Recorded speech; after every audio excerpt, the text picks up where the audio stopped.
All right, good afternoon. That's today we will continue. Well, actually, when I say continue, it's really a continue. I pick up a kind of different focus, a different shift on Han Fei, the Chinese legalism.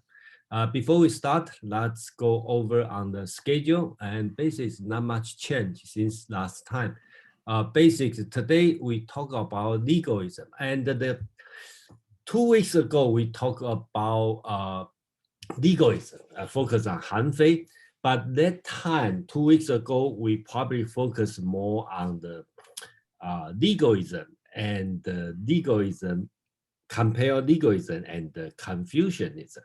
And today, we will put more effort on the legalism and the Taoism, which we were going to read a chapter from Zhuangzi, which criticized legalism and the school of names. And we will also read Tao of Heaven, 2 chapters, which Han Fei have a different interpretation on the Tao of Heaven. And another one we will read is one subject about five termites. That's a famous Han Fei's writing. So I think that article is pretty good. So and the next week, we will, Pin will continue to read the equality of things on the inner chapter of Zhuangzi, chapter 2. Then I'm going to, beginning of May, I will start to continue on the book, The Short History of Chinese Philosophy from Feng Youlan. We will move on to the Han Dynasty, Dong Zhongshu. Okay. And then May 15, May 14, Shashi is going to continue to read the Hinduism, the seer and the sin. And probably we will start a series about Hinduism text reading, Veda reading. We will pick one by one, and gradually we will have some idea about Hinduism. And then I will try to introduce probably some series of Buddhism. So we will see the connection between Chinese culture, Buddhism thinking, and the Hinduism.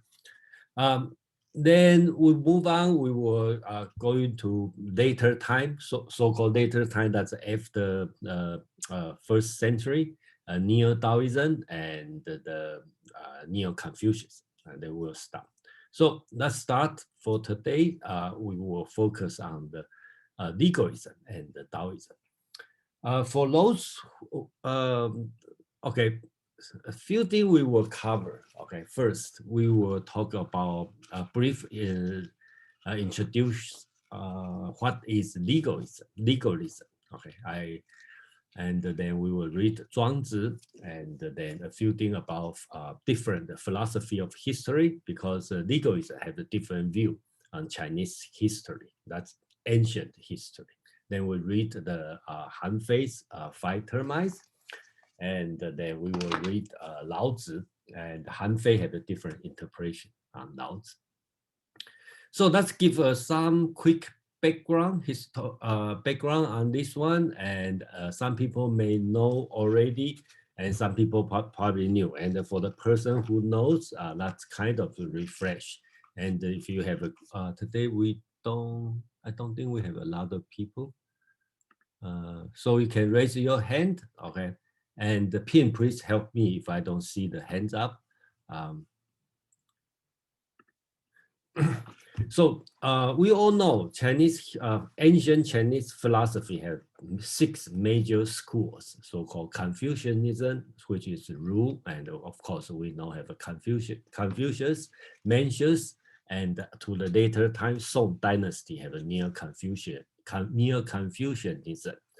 And after Confucius, we have Mencius and Xunzi. In general, people know as Mencius as believe the human nature is good, and Xunzi believe human nature is bad.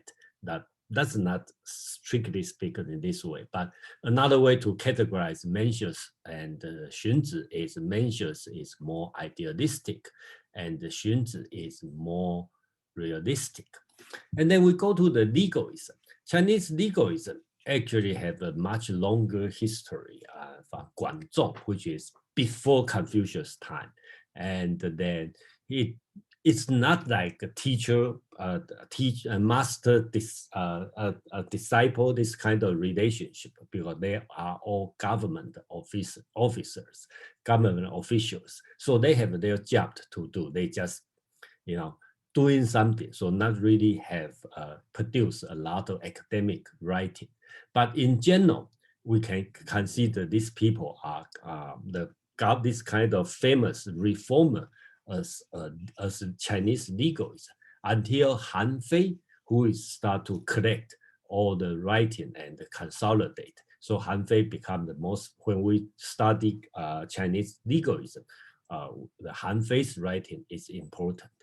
And the Taoism, of course, and most people familiar is from Lao Tzu and the Zhuangzi, and the later time, about 6th century, we have the Neo-Taoism. And the Moism, basically from Mo Zi, and we talked about this one a few weeks ago, but basically it's not continue after the Qin dynasty is not continue, so it's not being discussed, during the Chinese history. And the school of names, basics, Hui Shi and Gong Sun Long. Okay, I think we already talked about this one before, and the Yin Yang school, we also talked this one. And then today we will more focus on the legalism. Let's give a little bit detail on the legalism. Okay, as we mentioned, Confucius. Okay, and he has student, or actually Mencius and Xunzi are not direct student from Confucius. They are about over 100 years after Confucius. So basically, Mencius studied from Confucius' grandson.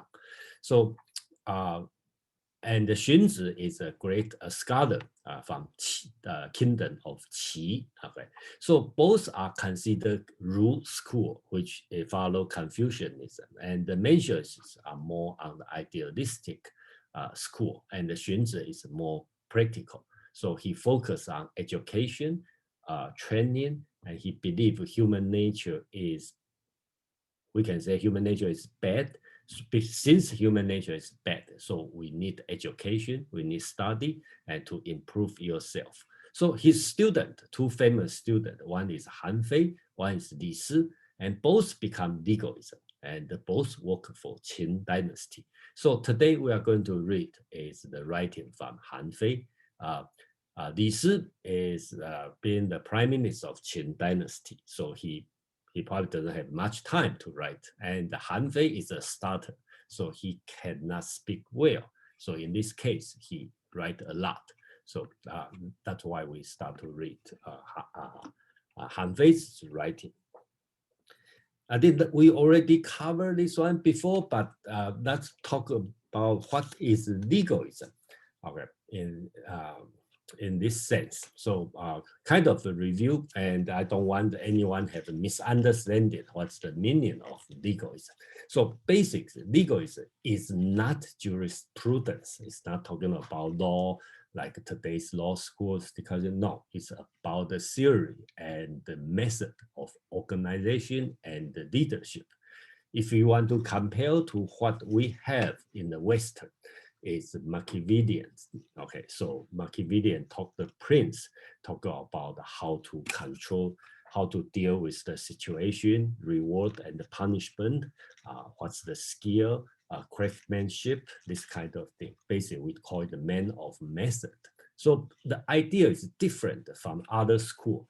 Basics is talking about the ruler doesn't require any special skill. Okay.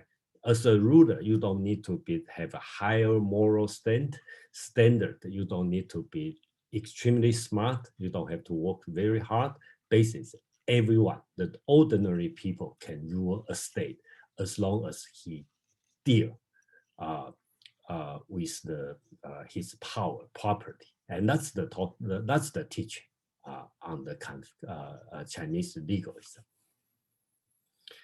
So in general, because legalism have a long history, in general, we can put the legalism in the three different group.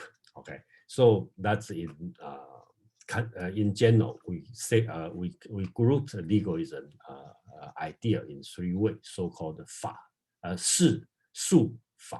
Okay, so 圣道, okay, he's talking about shi, which is the power, authority, potentiality, like pent up water, this kind of concept. So you are a ruler, you are a prince, you already have the shi, the position you have. So you have to use your position well. So that's this school focus.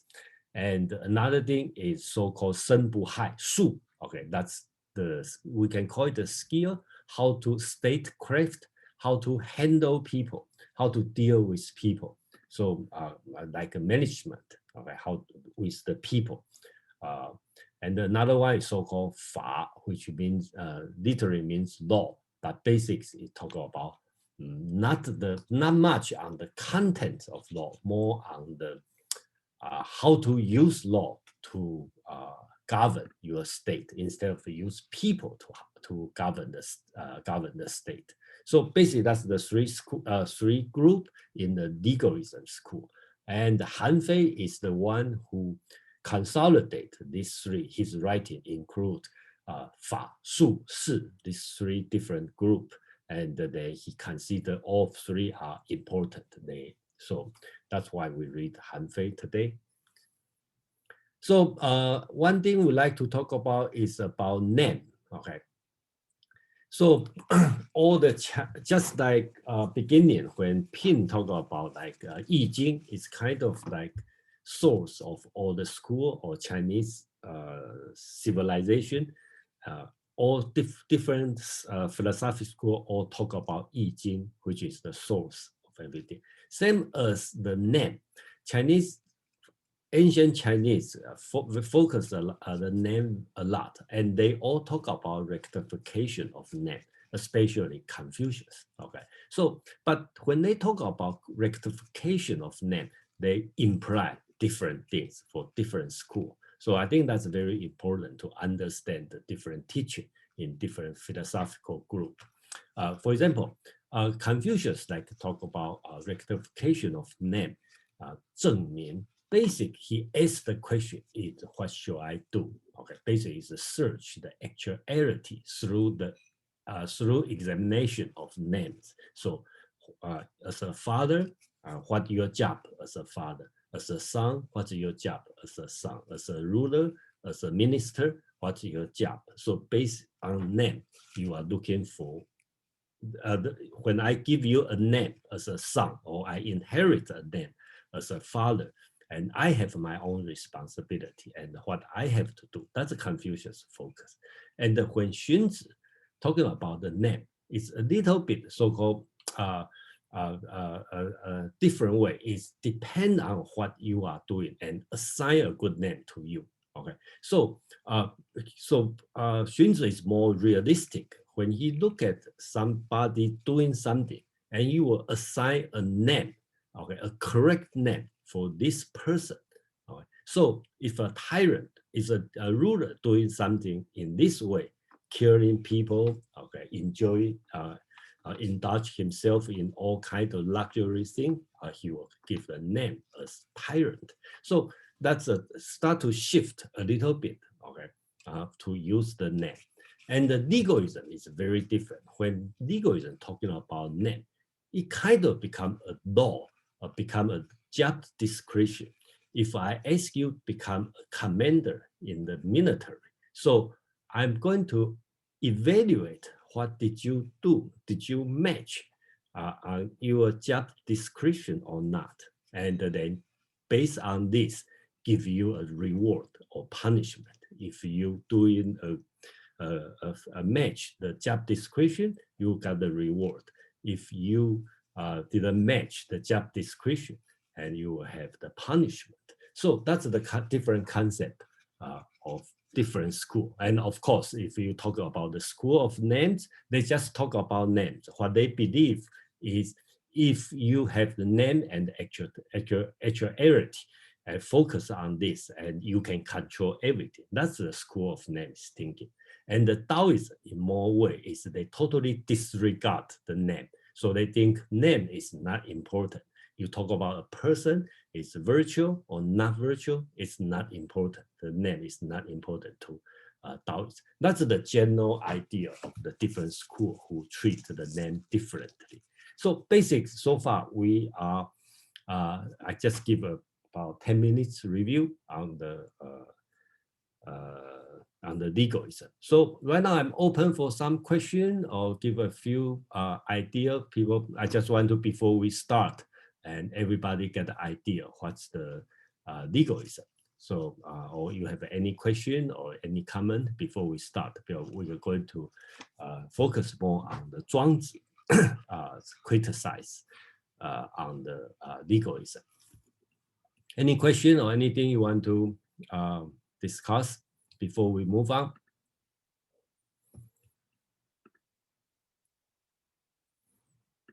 Okay, no, so look like everybody fine on the legalism. So first, before we start, let's talk about Wu Wei. Okay, the concept of Wu Wei. Right now, I will. Okay, so that's how. In general, most of people study Taoism. The first thing we will learn is Wu Wei. Okay, so-called the non-action. But it's so very famous saying is practice Wu Wei, practice non-action, but nothing left undone. So it doesn't mean you just sit there and doing nothing, but basically they are talking about a situation or a skill. You don't have to busy all the time. You don't have to worry all the time, and you look relaxed. You don't do a lot of things, but everything will finish. Okay, everything will be well done by itself. That's the concept of Wu Wei. And let's see how legalism also talk about Wu Wei. Okay, so that's the writing from Han Fei Zi talking about cardinal principle. I think it's also quoted in Feng Youlan's writing. I just put this writing here. Okay, so he said, just as the sun and the moon shine forth, the four seasons progress, the clouds spread, the wind blows, so does the ruler not encumber his mind with knowledge, or himself with selfishness. He relies on for good government upon law, which is Fa, and the statecraft, Su. Okay, leave right and wrong to be dealt with through reward and punishment, and referred lightness and heaviness to the balance of the scale. So basically, he's talking about as a ruler, you should look at the sun, look at the four seasons, look at they don't have to do anything, okay? Everything just work accordingly.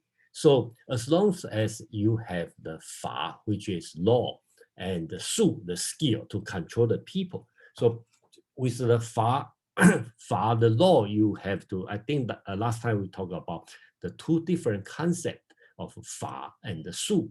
Fa means the law, the description, the command, what people have to do. You have to make everybody know what you need to do. And then you have the statecraft, which is Su. This one will deal with the people, your minister. So if you have this one in your hand, you are in a good position as Shi. Okay, and then you don't have to do a lot of things. Okay, basics. People will follow the Fa, the law, and do what they should do. And then you just use Su to control the ministers, and then they will do the reward and the punishment for you. So basics, as a ruler, you are practice Wu Wei, and your country, your state will be governed. So that's the concept of Han Fei or Chinese legalism, they are talking about the Wu Wei. So that's their interpretation of the Wu Wei. Okay, so then we are going to read Zhuangzi's writing, which is about the so-called the Tian Dao, the Tao of Heaven. Okay, so Alex, you have any comment? Yeah, I want to ask, can you go back to the last slide? The cardinal principles, the laws and the statecraft is mentioned here, and but isn't it ultimately to achieve power, which is you have previously mentioned about legalism, the three branches. There's power, there's the laws. So is it ultimately to achieve power through laws and statecraft? Okay, I think that's a good question. Okay, I think the situation is the shi, okay, that's your position. You will have this position. And when you stay this position, you will use law, which is fa, and su, which is statecraft, to deal with to govern your state. Okay, so I think later on, I think today I also include, that's why I say that's a good question, because I bring up the two I want to present at the very end of today. Because Han Fei is talking about shi, okay, the ruler need the shi, just like a fish need the water. Okay, if you out of water, they will die. If you have in the water, you will survive. So the shi is just like fish in the water. And he quote from Tao De Jing, okay, one chapter in the Tao De Jing, I think chapter 27, okay, talk about fish have to stay in the water. And he gave the totally meaning. He said that the water is just like a shi, and the fish is just like the ruler. You need to be in the water. If you're not in the water, you lost your shi and you will die. So that's a Han Fei's explanation. I see. Okay. Thanks. Okay, so I think that to the end will be very interesting, because I think some of you already read Tao De Jing, and then we have a different interpretation. But then you will see how Han Fei or Chinese legalism, when they read the Tao De Jing, their mind is totally different. They think about different things. So, Pin, please. Yeah, I just want to note that on this topic, Han Fei was very dedicated to studying Laozi. Yeah. He, two of the chapters in his book was dedicated to, one was called Jie Lao, which are explanations of Laozi. And the other chapter is Yu Lao, basically stories elucidating Laozi. Yeah. And so he was very greatly influenced. To me, it was always a wonderful arc of history that I think, like Feng Youlan wrote, on the surface of it, Taoism and legalism appear like diametrically opposing schools of philosophy. But then at the end, the great legalist philosopher at the end probably saw himself as a Taoist. But in any case, it was very heavily influenced by Taoism. So all the two opposing arcs all at the end converged into one. So Pin, since you put this subject, okay, so let me ask you one question. I'd like to know your opinion. You said you think Han Fei is heavily influenced by Taoism, but I am thinking of another way is because he is legalism, that's why he interprets Taoism different way. So that's my opinion. I don't know, how do you think? You think he's got influenced by Laozi, or you think he just read Laozi differently? My gut feeling is that he truly believed his way was the actual implementation of Tao. Okay. Of Wu Wei in the world. Okay. Laozi gave these abstract principles, and his what he came up with was really how it would be practiced. Okay, got you. Got your point. Yeah, thank you. Alex, please. I was wondering about the same thing actually, and I feel that because I read your slides before the class, so I feel that it kind of like he was just taking whatever that suits his theory. As we know, the theory of legalism is more or less based on the fact that humans beings are all bad, like 荀子. So I felt that he was taking whatever that suits the theory to support his own theory. So was he really a fan of Taoism, of Taoism, of Lao Tzu? I am not so sure, because I see he also took from other theories to suit or even twist some of the theories, in order to fit his own, to fit it, to like make his arguments, stronger. So I have that suspicion. Yeah. Okay. So I think we can discuss this one later. And I read the Shi Lao. Okay. So which is the explanation of Taoism. He not only he quote from Lao Tzu, and he also provide a lot of historical account to prove what Lao Tzu said. Is it? But we will see. Later, see how he interpret Lao Tzu. Is he truly believe this way of to implement Taoism, or he has his own mind? Okay, Pin, please. Well, just very quickly, why I'm a little less skeptical is if you read Lao Tzu, right, it's easy to understand why such interpretations would come up. For example, 圣人不仁义，万物为刍狗. The sage, from Lao Tzu, the sage has no kindness, treats everything as the straw dogs. So this, and you can see why someone would say, oh, well, this is my legalist view fits, is really fits right into that. And also there's, passages in Lao Tzu about keeping, there are many different interpretations of what Lao Tzu's writing was, but you can interpret it as, passages like, don't educate the people, but just keep them well fed and strong. And there's a lot of things about, educating the masses is not a good thing. So I think he, that's what my gut feeling is that he genuinely believed that this was his philosophy and system was Taoism. Okay, that's all. Yeah. Thank you, Pin. Okay, so let's put this subject on hold, and then to end we will know, and I think we will see. So let's spend a few minutes to read Zhuangzi's writing from one chapter, and it's quoted in Feng Youlan's writing, and I just expanded to make it more complete, because I don't think that makes sense.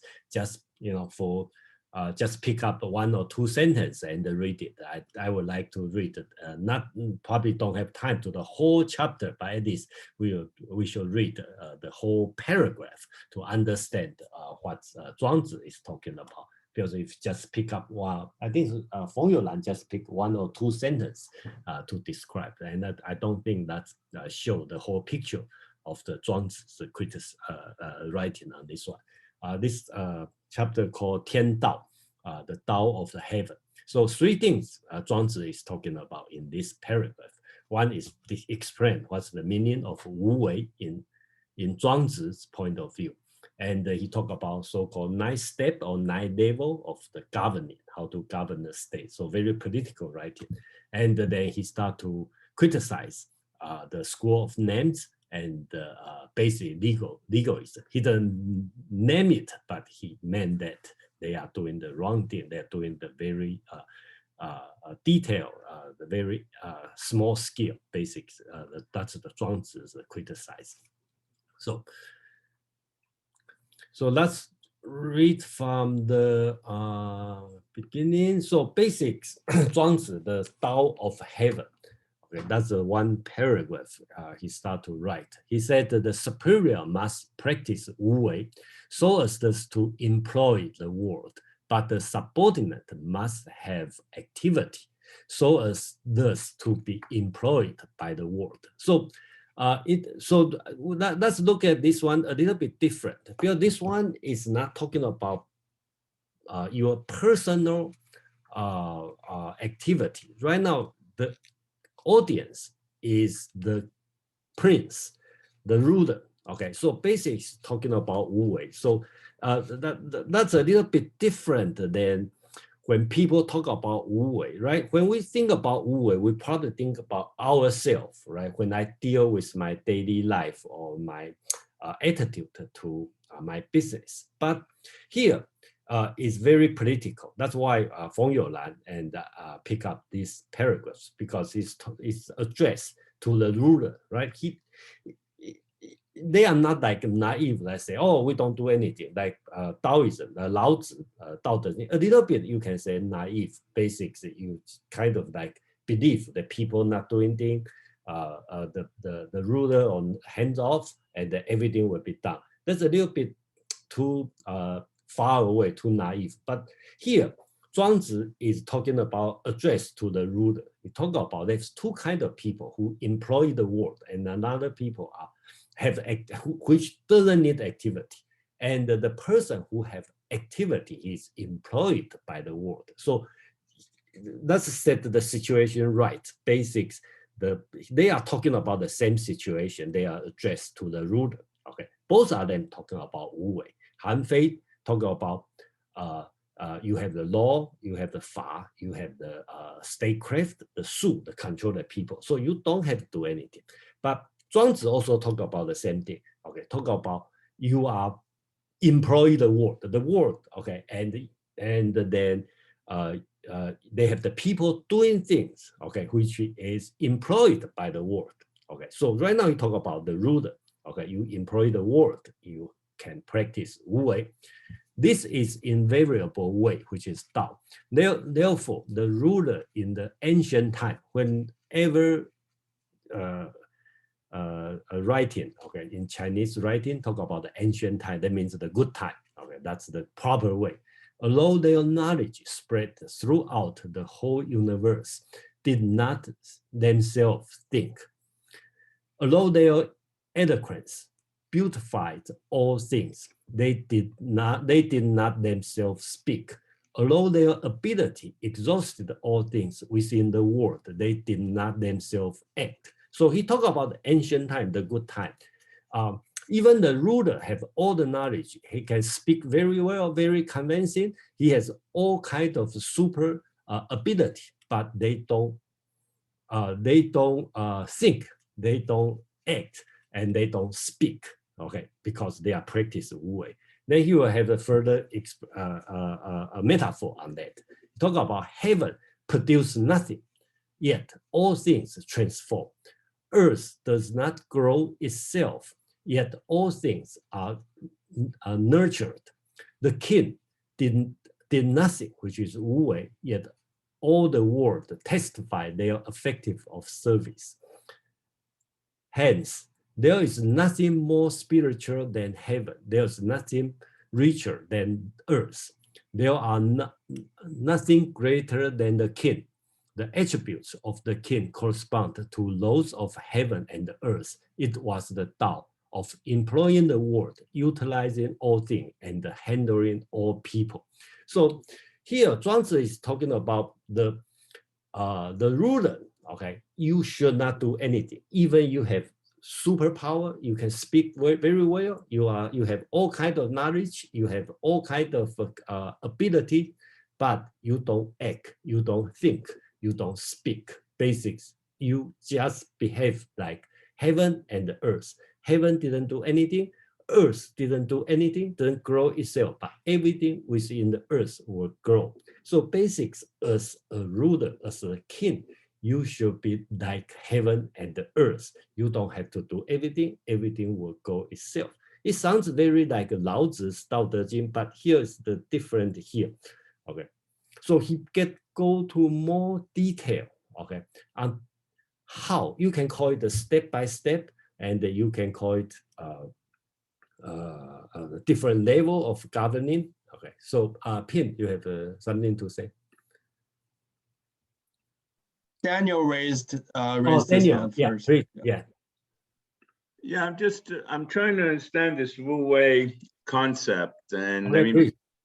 there's, in one sense, you know, when I don't know what's right, so I do nothing, and half the time, or most of the time, things solve themselves, you know. Time goes on and it sort of takes care of itself. It's like almost ignorance in some way. I can't predict the future. I see 2 points of view, so let me do nothing for now and hopefully it'll solve itself. I don't know if that's fits in with the Wu Wei philosophy on the one hand. And on the other hand, it's almost like to be one with the world. That's another meaning of Wu Wei. Okay, just to be in touch and go with the flow, sort of. So I don't know if those two concepts, go with the flow, do nothing, things will work themselves out. Does that describe it?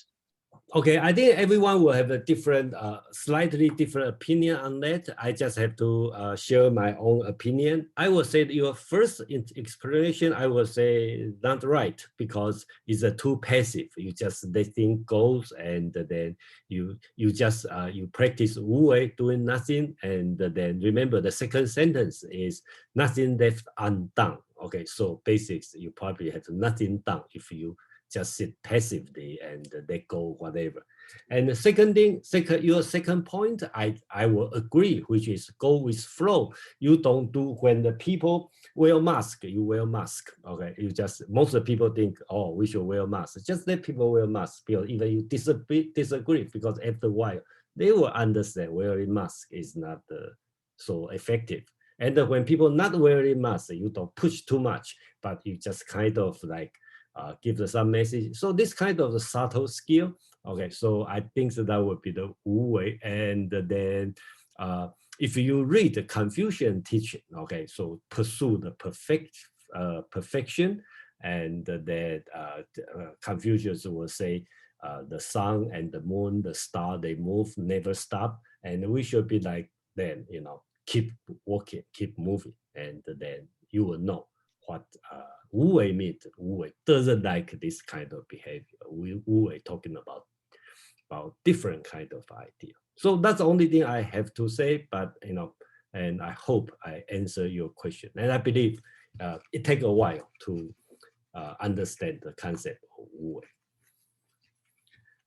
So Daniel, I think, do I answer some part of your question? Yeah, it helps a lot. But you Okay. know, if I take it personally, I say sometimes I don't have the courage to do anything, so I become passive. You know, that's that. Yeah, but another way you look at it, if you work in a company, and sometimes you will expect your manager. I assume you are not the manager. So if you sometimes you will expect your manager practice Wu Wei, because I think a lot of people complain. If your manager, my manager, interfere too much, you know, keep telling me doing this, don't do this, don't do that. Come on, leave me alone. I know what to do. So I hope my manager practice Wu Wei. So that's another way you think about this. So Yeah, I think that's a great example where you're raising a kid, or you're a coach or a teacher.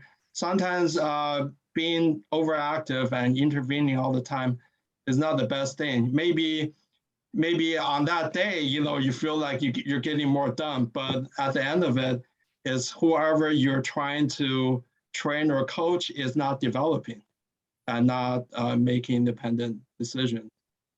So yeah, thank you. Yeah. I think they're basically all of the above. You know, that's why Lao Tzu is so attractive. The book, thousands of years later, is very vague, and it's developed into all these different schools of interpretation. Yeah, Wu Wei, the concept is because I've been in the Tao Te Ching 52 Living Ideas, reading from the beginning to the end, and I can tell at the beginning people have a different so-called misunderstanding of Wu Wei, and to the end, you know, people start to get used to, and then I think that everybody's mind have their interpretation of Wu Wei. I believe they all different, but they all got the idea. So it takes a while to get this idea. So let's continue. Make a very quick remark. Is I just want to note that Zhuangzi, this is a chapter from the book of Zhuangzi, but it doesn't necessarily mean that Zhuangzi wrote it. Yeah, great. Yeah. Actually, most people believe, for example, this chapter was not written by Zhuangzi, probably a Taoist of that period, maybe a little bit later than Zhuangzi. And you can see there's an evolution, right? Here it's a one interpretation of Wu Wei. And maybe a little later time, it becomes fully developed into Han Fei's interpretation. Oh, okay. I got your point. Yeah. Thank you. Yeah. Sorry, quick question. This Tao of Heaven by Zhuangzi, is it within the 7 chapters of the first 7 chapters? No, it's on the pin. Is that on the outer chapter? I believe it's in the outer chapter, which most scholars believe were not written by Zhuangzi. Yeah, it's outer or miscellaneous. That's my question. Yeah. Okay, so let's continue. Laws of antiquity. Okay, antiquity means the good. Okay, who manifested the great Tao first? Manifested heaven, and then Tao and the De. Okay, that's the number 2. And the Tao and the De come out. Tao and the De being manifested, the virtues of Ren, which is benevolence, and Yi, which is righteousness, okay, came out. This being manifested, the division of office came out. This being manifested, actuality and the names come out. This being manifested, government employment came out. This being manifested, examination and evaluation came out. This being manifested, judgment and of the right and the wrong came out. This being manifested, reward and the punishment came out. With the manifestation of reward and the punishment, the foolish and the wise assume their proper position. The noble and the humble occupy their proper places. And the virtuous and the worthless were employed according to their nature. So basically talk about the good government, how to govern. And I just summarize with the 5 different levels. So first, you have to understand the heaven. And after you understand heaven, that's a pretty typical style of writing or logic of thinking in the ancient Chinese philosophy.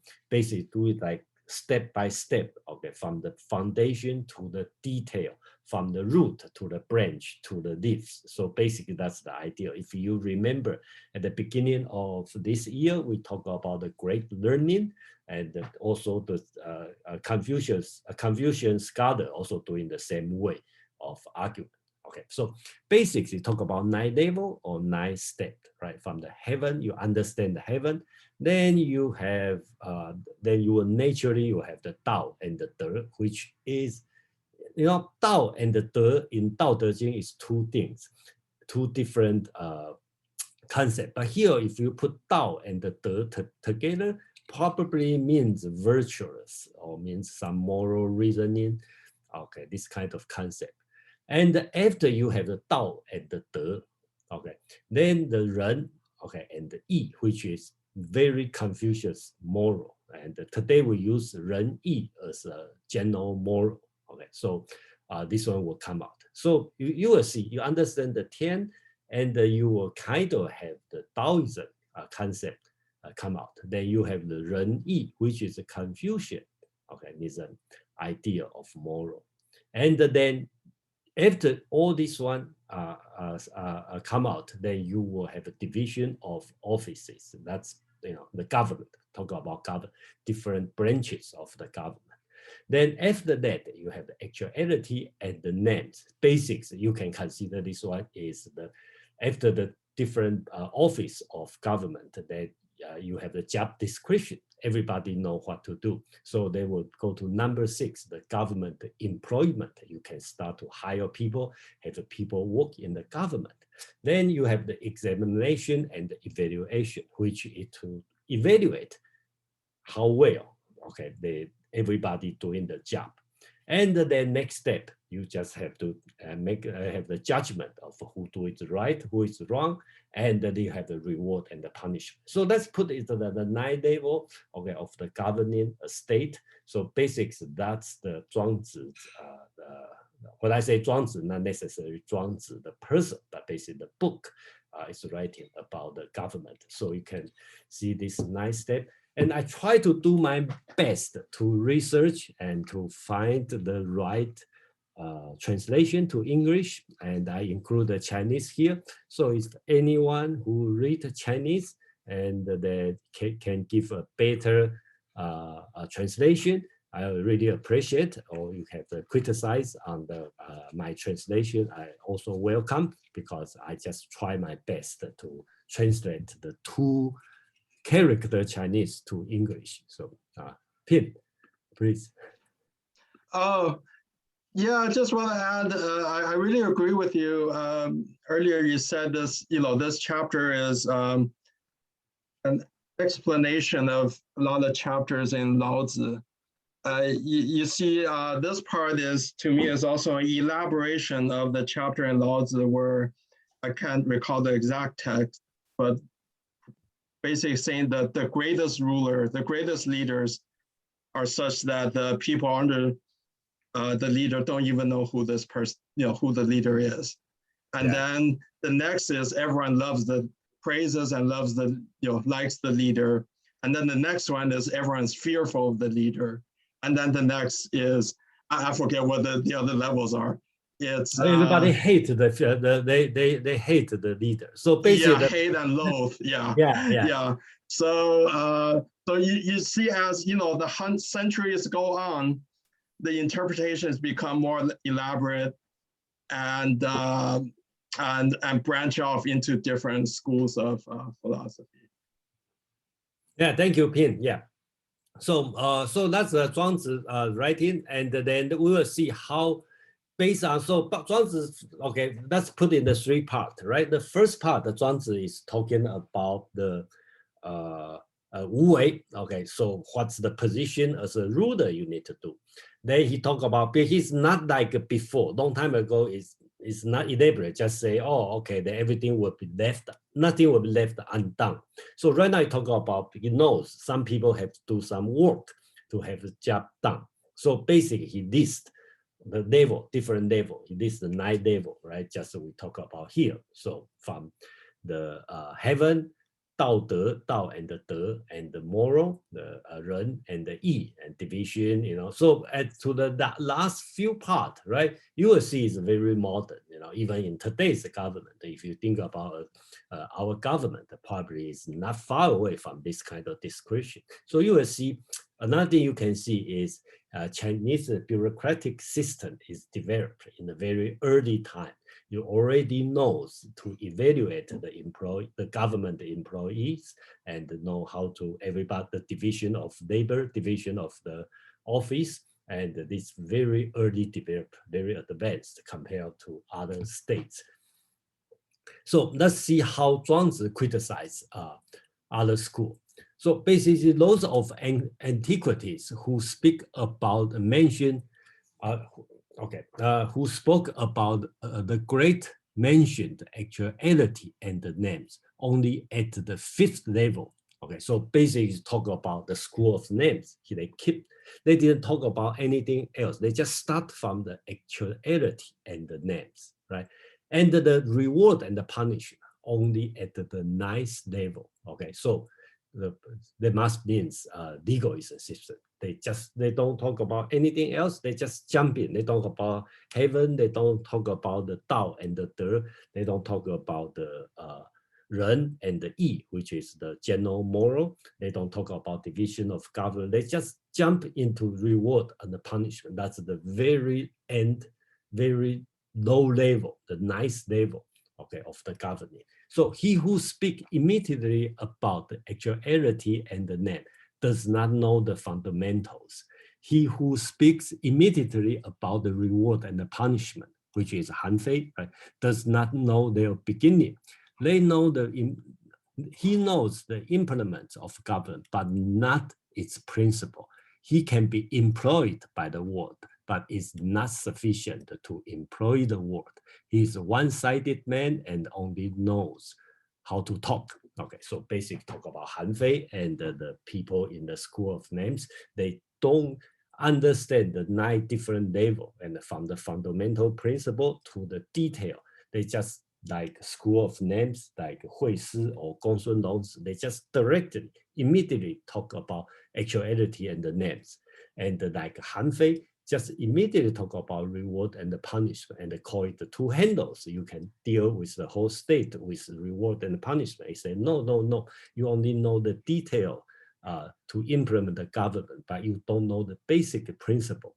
Okay, so that's this kind of person is one-sided man and only know how to talk. Actually, it's not working. So basics, that's Zhuangzi criticize on legalism and the school of names. So that's the finish of this reading. And then before we move on, and if you have any question, and then you have any opinion, you are welcome to discuss. Let's give a few minutes to discuss if you want. So no, everything okay. iPhone, Alina and the Pin. Alina, please. Yes, and yeah, thank you, Jason. One of my questions is, in this particular interpretation from the standpoint of a legalist and legalism, what it is, what would be the fundamental differences and definition of Tao? Tao is the way, right? And Te or De. What's De in this particular interpretation? You mean Tian, the heaven? Yeah, No, Tao and after the heaven. That's a big question. Okay, because this one you talk about the Tao of Heaven. Okay, so you ask the very fundamental question. Heaven is kind of divine. Okay, and then that will be the way of the God, or the way of the divine way. Okay, so it's very vague, just like Wu Wei, but basically that's the highest. If you are a Muslim, that's Islam. Okay, that means that's submission to the God. And then so I think that's the only thing I can answer right now. And the Pin probably have a better way to describe it. Do you have a better way, or you have anything else to talk about, Pin? I don't have a better way, but I have a kind of a marginally related idea, I guess. Okay, please. As we were discussing, it suddenly occurred to me the vagueness of Lao Tzu's writing is actually an example of Wu Wei. If he had defined everything very clearly, it would not have given birth to all these other schools of philosophy. And we would not spend so much energy to understand what Tao really is, what De really is, what Tian really is. And it would have been easier for us to read his book, but at the same time, it would have restricted our intellectual creativity and the insights that we would have gotten from the book. So in a way, he did a lot less in his writing, but it created a lot more. Yeah, thank you, Pin. And I think it's a very difficult question. That's probably the Tian and the Tao. That's probably the most difficult. Alina, you asked the 2 most difficult words to interpret. One is the Tian, okay, the heaven, and the Tao. So I think that's our Pin and I, that's our best to answer, because this one you probably require many years to understand, what's the meaning. Sorry about this answer, but that's our best. Who is next? Let's go to Kevin, Alex, and CK. Kevin, please. Yes, thank you, Jason. Yeah, I'm gonna follow it up. Seeing you guys talk about the Tian Dao. That's one of some terms we need to keep the original words. We try to describe it. It would be better if you directly translate, for example, Dao to heaven. No, yeah. So Tia is heaven. That's mean we're going to misleading if I'm a religious people. If I'm English speaker, oh, heaven, okay, I have a heaven meaning. They're going to intensely, okay, that's the heaven in China. Actually, let's hear about language itself. From Tia directly translated to English, sky. So we can use this in the Dao, the sky was mean, or in Chinese, what's the name? Tian Dao. This and the second word, the Dao, is so, yeah, I'm glad you put a Dao, not the way of heaven, would be even more second word. We try to describe the Dao. For example, we could, what's the English word? I've got for the food Dao, basically describing our even your organs, or the word with Dao is everywhere. And also the sky, the Tia, that's lots of, by the way, to better for this chapter, I'm going to use the highlight one. Rewards and punishment only at a nice level. That means that's a basic level. For the law, let's we practice laws, everything based on the law. If I obey the law, everything done. It's not, it's a nice level. Jason, can you slide back and your last slide? Yeah, this one, yeah. You see, that's last. That's about the Chinese practice. We consider law, that's the minimum basic. The top one is Ming Tia, enlightenment of Tia. Ming, you see that word, 日月为明, it's moon and sun. Lots of wisdom for Chinese philosopher or ordinary people will learn from nature itself. How nature works, how night and evening, how sun turn. Those things, like by back to a little bit longer side track, Ping used天地不能出之为刍狗. If we use the modern day understanding, we consider that's bad. Why, sky and heaven and earth dealing, like a dog. It's not. Because we abandoned with mind of virtue, with human virtue on it. Thank you. All right, thank you, Kevin. So we have a few hands up, and then let's give only, that's it. Okay, 10 minutes, no more than 10 minutes. And I need to move up. So let's go this order. Alex, CK, Madeline, and the Pin. Okay, Alex, please.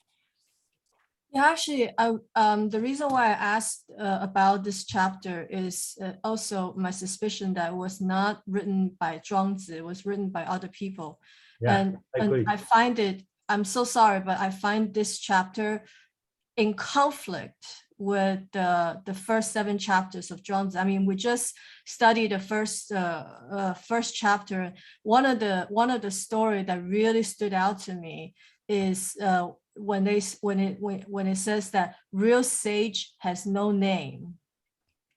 So this 9 steps of governing is in total contradiction of first Wu Wei, also real sage. So I think somebody wrote this chapter as a get back to other schools of thoughts. But I believe real Zhuangzi philosophy is that real sage has no name, and that Wu Wei Wu Wei, I think in Zhuangzi really means that having trust in others.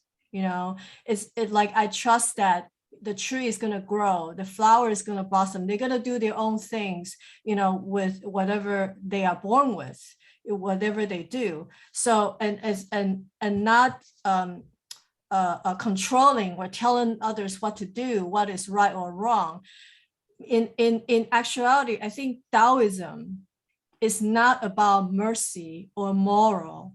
No, Taoism really means, force of nature, as we've studied, in the chapter 1 of the, and I was deeply very impressed by that. So that's why I want to point out that these levels of good governing, I cannot agree that this is true, like Zhuangzi, yeah.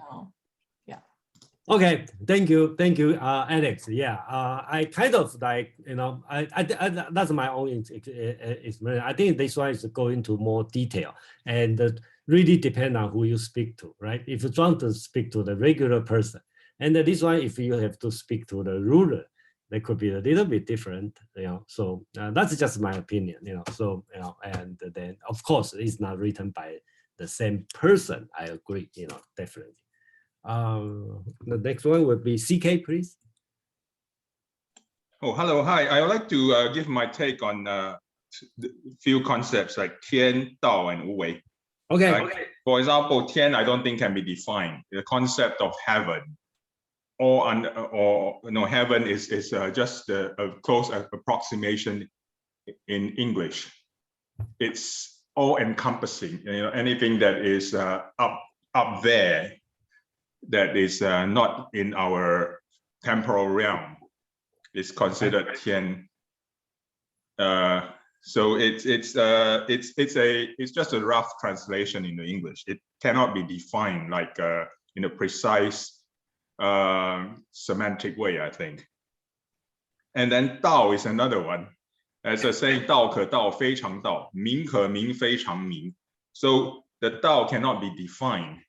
If the more you want to define and analyze and classify the Tao, the worse it becomes. So it is it is just like air, it's just like water. It's just the movements of the body. It's just how it is. You can't define it like break it into particles. Then Wu Wei, the contradiction between doing nothing and doing something, when we try to define this concept, perhaps we can look at it from a different perspective. Once you have done all you need to do, you have built a clock, for example, you don't have to keep tweaking the clock. It works. So therefore you stand back and let the clock work. It's Wu Wei, but before you have Wu Wei, you are building the clock. So you did something to make a clock, and then after you have created the clock, you let the clock work. You don't interfere with it. That's why it's Wu Wei. But before you have Wu Wei, you have Your Wei. So that's perhaps a different way, maybe an incorrect way of understanding the concept. I mean.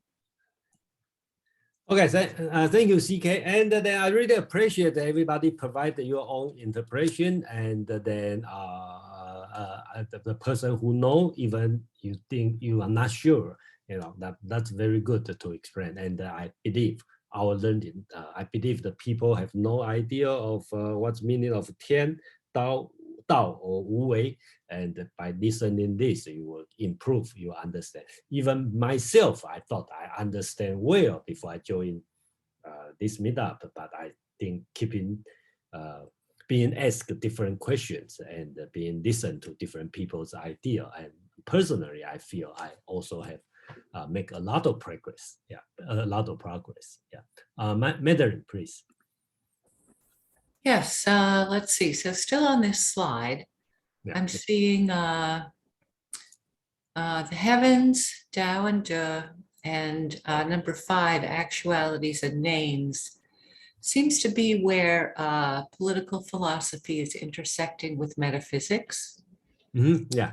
And I think in actualities and names, something just clicked in my little mind, which was here, the name is the role or the job description of the office that you're in. The actuality is how you embody that role, the tasks that you perform, and whether you live up to your job description, basically. In the metaphysical section, there is the white horse, not horse, and there's also the hard white stone. And those are they also are called actualities and names.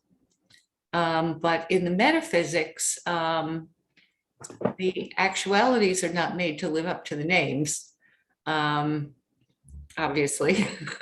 And it's interesting to see an overlap between the political philosophy and the metaphysics. I don't know how that's going to unfold as we go along, but I like the juxtaposition of the actualities and names in this realm along within the metaphysical realm. Yeah, thank you, Madeline. Yeah, I think by listening to what you talk about, I think that's interesting. You know, this one probably, if you look at it from the beginning, okay, it's kind of like divine, you know, this kind of concept. Then go to a little bit moral sense. Then you go to the metaphysics, you know, and then you go to political, you know, step by step. So that's, I would not say that's the correct way, but basics, let's represent one way of thinking in this writing, right? Pin. After Pin, we were going to move on to the second part of today's meetup. Pin, please.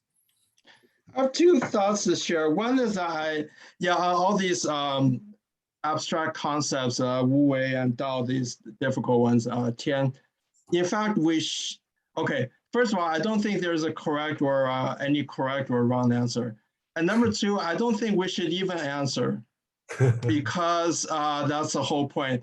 I want to share a quote from Zhuangzi. Words are employed to convey ideas, but when ideas are captured, humans forget the words. How could I find someone who forgets the words so I may converse with him? So, so there you go.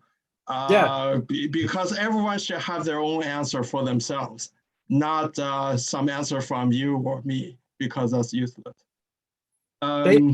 Yeah.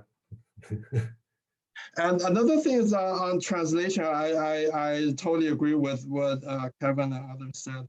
I just want reminds me that the great monk in Tang Dynasty, Xuanzang, who traveled to India and translated a lot of sutras. He has 5 rules for words that shall not be translated and should be only transliterated. The first one is our words that have very deep abstract meanings. And the second one is words that have many multiple meanings. The third one are things nouns that refer to things that didn't exist in China, like a certain tree that you know was common in India, but not known in China. The fourth one is if there were already pre-existing translations, even if it was not very good, he would just keep with that so people don't get confused. And the last one is there are certain terms in Sanskrit that were sacred, were out of deference, then he would just keep the sound and not try to translate into some Chinese words. I thought he was very wise. Yeah, thank you, Pin. You know, I think that's the reason I keep the translation of heaven, because it has been used, this translation, for many texts. That's why I know everybody suggests me to use Tian, T-I-A-N, as a heaven, okay, but because in all the texts, other reading, the writer always use heaven, and that's why, you know, I keep using heaven. So, you know, that's the thing. And another thing I really appreciate, Pin talk about, we should not answer. So from now on, you can ask the question, about Tian and the Tao and the Wu Wei, and then I'm not going to answer. So thank you, Pin. You know what Zhuangzi will do? Zhuangzi will say, I have no answer, but I can tell you a few stories. Yeah, so please ask any question you want, and I'm not going to answer. So that's Pin's advice. Thank you. Okay, so let's move on and let's talk a little bit about philosophy of history. I think Feng Youlan has a writing on this one, and I think that's important on this one. And at the beginning, Alex mentioned about the Chinese history. So I'm going to do the early history, okay, for a while, not for a while, let's do it quickly, okay. Daniel, your hands up. You have a quick question before I move on? Not question, just I'm saying you're not answering is an example of Wu Wei. Okay, so thank you for the good suggestion. I'm going to practice Wu Wei. Okay. By not answering, we answer everything. Yeah, by not answering, and every question got answered. So okay, let's move on. Okay. Let's do the early. I think that's, you know, in general, Chinese belief, that's the common belief in the early time. Okay, they've so-called the Nestor. Okay, 有朝氏. Okay, so I think you will. I was. If you like to do some Chinese ancient text reading by yourself, I would suggest you to keep. I think you can access this slide. Keep this name with you when you read it, because so many times the ancient Chinese writer will mention these names, and then you should have some idea, just like when you read Western philosophy, when they mention Socrates, when they mention the Zeus, Hera, means Juno, you know, Venus, you know what they are talking about, you know. So I think that's the name you need to know. So basically talk about Nestor, Kindler, the basic is the Prometheus, or bring the fire to the people, right? And the farmers, or you call 神农氏, okay, basics that represent the time Chinese go to the agricultural state. And the Yellow Emperor, okay, that's about 2,500 years ago. That would be the common ancestor, okay, for all Chinese basic people believe. So basically, we can consider that's the mark of the Chinese civilization. They have a government, and they have some state, concept of state coming up. And then his wife, so-called Lei Zu, okay, who is also provide the silk, okay, teach people how to do silk. So basically, this couple is kind of like considered the ancestor of all Chinese, civilized Chinese. Let's put it this way. Okay. So after you move on, after Yellow Emperor, okay, then after 100 years, they have so-called Yao and the Sun. Okay, here we all list the dynasty, right? Xia, okay, Shang, Zhou, okay, so that's before Confucius time. So we put the time about the Xia is about 2000 BC, and if you compare to Bible, that would be about the Abraham's time, right? So, and then we all pair with the sage king and the tyrant. So we have the Yu as the founder of the Xia, and the Jie as the last emperor of the Xia dynasty, who is a tyrant. Okay, then we have the Shang, and the founder, always the sage king, which is Tang, and the last one is Zhou, which is a tyrant. Okay, so sometimes when you read, sometimes it gets difficult. Okay, because sometimes the writer mentioned the dynasty name, which is Xia or Yin, and the founder, okay, which is sage king, is Yu. Who did what did he do? Okay, he is the channel builder. Okay, and because at that time China had flood, and he fixed it, so he did a great job.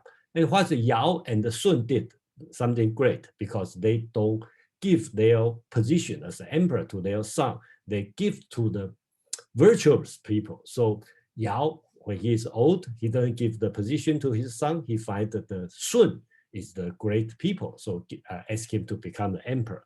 When Sun is old, and he didn't give the position of emperor to his son. He gave to Yu because Yu did another great work. He fixed the flood.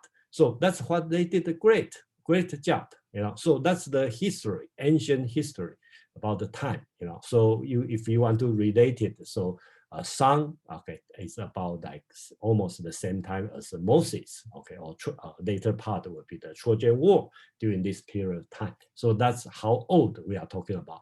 And when you read the ancient Chinese writing, they always mention this old time. Yeah. Pin, please. I just want to add two very important mythological figures was Nuwa and Fuxi. So Nuwa was the woman that saved the world by mending heaven. Fuxi was accredited with inventing all kinds of things related to civilization. That's all. Yeah, Fuxi is Bagua is all related to Fuxi. So you know that's another part. Yeah, we will talk about this one, and then we move on. That's the Zhou dynasty, which is Confucius considered the greatest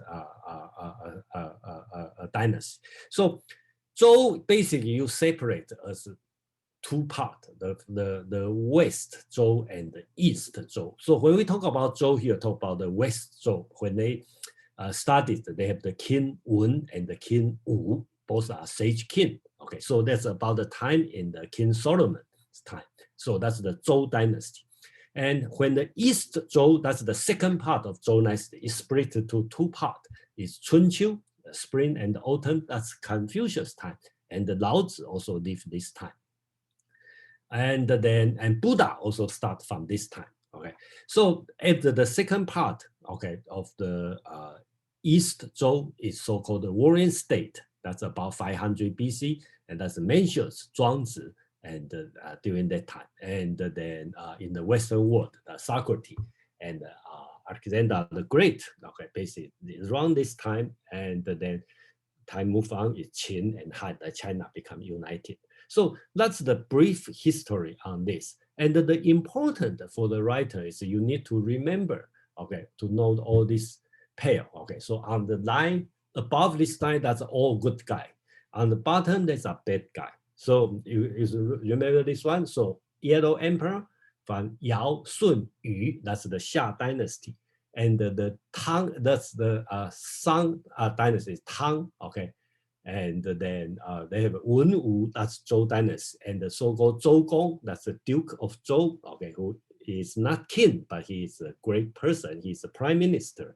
He set up all the feudalism system, which Confucius considered the greatest system, and we should go back to this system, which is built by Zhou Gong, or the Duke of Zhou. Okay, he do this one, and that's the Confucius time. So on the bottom, that's the enemy. Right, so Yellow Emperor, okay, his enemy is Chiyu, okay, his people from the south. I think that represents the culture, the northern culture and the southern culture. They probably have a war. Okay, so Chiyu is the bad guy. And then again, here from Tang, he built the Shang dynasty, and then he killed the tyrant. Okay, tyrant belonged to the previous dynasty. It's a Xia dynasty, so that's the Jie is tyrant, and the Zhou is another tyrant who is the last emperor of the Shang dynasty. So unfortunately, the spelling are the same, but the Chinese word are different. Zhou spells the Tang, the tyrant, but the dynasty means Zhou. Okay, remember that's a two different words, Zhou and the Zhou. Okay, so when I mentioned the tyrant, I will always call tyrant Zhou. Okay, and when we mention the Zhou, there was the Zhou dynasty. So that's the two different names, but the romantized spelling are the same.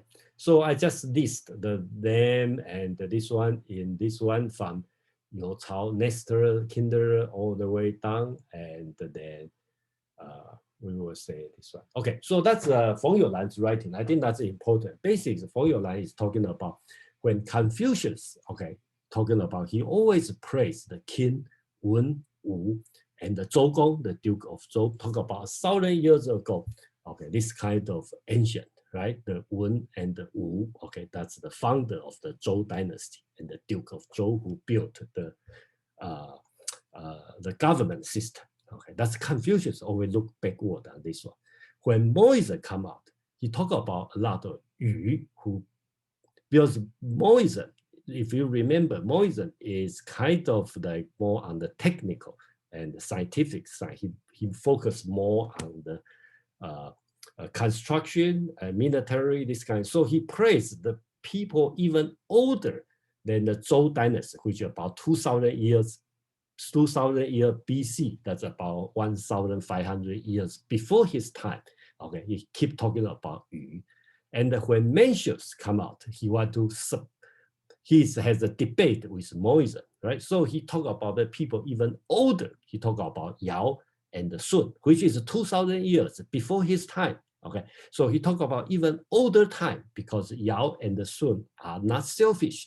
They give the throne, the position of emperor to the right person, not give to their son. So Mencius talking about, that's great, that's better. And when Taoism talking about the ancient time, he talk about Fuxi, Shenlong, even before the civilization.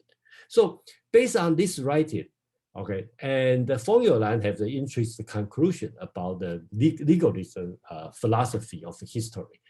He said that by this looking to the past, this Chinese philosopher created a regressive view of history. Although belonging to different schools, they all agree that the golden age of man lies in the past rather than in the future. The movement of history since then has been one of progressive degeneration. Hence, man's salvation consists not in the creation of something new, but in a return to what has already existed. To this view of history, the legalists, the last major school of the Zhou period, which is the later part of warring state, took sharp exception. They, the legalists, fully understood the changing needs of the time and viewed them realistically, although admitted the people of ancient time were more innocent and in this sense, perhaps more virtuous. They maintained that this was due to material circumstances rather than any inherent superior goodness. So here's two paragraphs. First, talking about the Chinese, when we read the text, always mention the old time, the antiquity, that means the good time. Everybody compete, okay? Who find the role model is the older time, the older, the better. And then legalism is the exception. Legalism realize this situation. They are forward-looking. So their writing is, they don't praise the old sage. Okay, they only talk about the future, what we need to do. So I think that's the sharp difference, between in the philosophy of history in the legalism and different school. So we have a few hands up. Let's move on quickly, and then let's have, I don't know the order. Let's go from CK, Alina, and Mike. CK, please. Yes, Jason, can you bring up to the slide that you first have of the dynasties of the history? Is this one? No, further up. This further one? up. Yes, This one? yes. Okay. So if you look at Xia, right, it says Xia, Yin. I've never heard of Xia called Yin. Is it Yin Shang? Is it? Oh, yin? sorry. No, Xia is not in. Do I put Shang, in? right? Oh, sorry. Yeah, that's a mistake. Sorry. Okay. Okay. Yeah. In is this one. Okay. Yeah. Thank you for no worries. Yeah, you're welcome. Then for the other, when you bring the next slide, please, the one further down. Yeah. Yes. Right. When you say sages and tyrants, you have a yellow emperor. I think there's another person missing there. I think it's Yan. I mean the red emperor, right? Oh, Yan Di. Okay. Yes. Yeah. There's a Yan. Okay. That's the Yan. Yeah. Yan is earlier than Yellow Emperor. Okay. Right. Yeah, but they had a war. I think a series of wars, and the yellow emperor mythologically defeated the red emperor. Yes, that's right. and Yeah, that's took right. over his tribes. But the red and yellow emperors were both revered as the ancestors of the Chinese people. Correct. Thank So you. I think the red emperor shouldn't be missing there. Okay, but yellow emperor is more famous, though, right? You have to. Yeah, but we call the Chinese people Yan Huang Zi Sun. So Yan Yeah. is ahead of Huang. Yeah, agree. Yeah, thank you. Yeah, because too many. Sometimes I miss it. Yes, Yeah, thank you and for- then Shi You is I think downgraded to being the enemy, which is politically I think is because history is written by the winner. Oh yeah, of course. And Shi You is in some ways have been rehabilitated recently. Shi You is maybe revered by some of the ethnic minorities of China as their ancestors. Yes, on the southern part. Yeah. Yes. So it's not necessarily in such diabolical opposition. I think they're all unity between the yellow emperor, the red emperor, and Shi You. They all form this Chinese family of peoples, rather than to have one above the other. I think Shi You is also should be reinstated as one of the sages. That's my opinion. Okay. Yeah. Okay. Thank you. Who's next? Let's go to Adina, please. Yes. Now I'm asking an easier question. Okay, then I can answer. Better. Okay. What did Nuwa, if I'm pronouncing her name correctly, what did she do, and what was going on to happen to the earth and heaven? And that's a easy question, but it's a long story. Yeah. So short. Yeah, basically, make it short. Okay. When the heaven broke, okay, so Nuwa used the rock to fix the heaven. Okay. And then so that because long story, because they had the 4 column and they have a guy, a monster, and hit the one of the column, so the heaven tilt and broken. So Nuwa kind of take the rocks to fix the heaven. They make 361 rocks to fix heaven. They only use 360, and one left, and that one becomes a jade. So we talk about later. We will talk about the story, the famous writing, the red chamber gem, red chamber dream. Okay, so that rock become a boy. Okay, and that's another love story. Okay, so it's all connected. So just like Greek mythology. So the long story. Okay, so that's it. Yeah, Mike and the pin. Mike, please. Well, tying this as to how this went, I often think of it as what you see depends on your point of view. Now, you brought out that the civilization advanced by the different philosophers, and you suggested that the philosophers were suggested by the governments that they needed to go. Now, I just wonder if you could extend this, that this really started with the invention of agriculture, getting people to live in cities, and cities begat commerce, and commerce begat jealousies that begat wars, which necessitated the governments. And I see underneath your charts that they started with tribes or prefectures, and then they expanded to kingdoms, and then they expanded to dynasties. Now, I just wonder to what extent that all of these things were underlined. You could say it's philosophy that created civilization, or can you say that commerce is really created civilization, and jealousies among commerce created wars, and that's what created all of these things. I see the beginning, the gods were, first of all, the first god was kind of a fertility, an agriculture god, and then it got increasingly into tyrannical, warlike gods. Is there, can you map what we've seen into really the wars? And for example, when was the Great Wall of China built? Which dynasty built that as a defense against wars? So is war the driver, if you look at it from that viewpoint, that made it necessary to get different organizational dynamics, which created different philosophies? Thank you, Mike. And then let me try to answer in a brief way, because you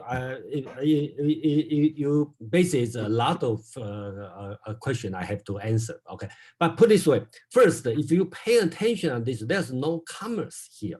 Okay, so for the over 2,000 years of history, Chinese always look down on the trading, business, commerce. Okay, unlike Greek. They are the trading state. Okay, so Chinese are agricultural state. So basics, there's the merchant is not important or considered as low level.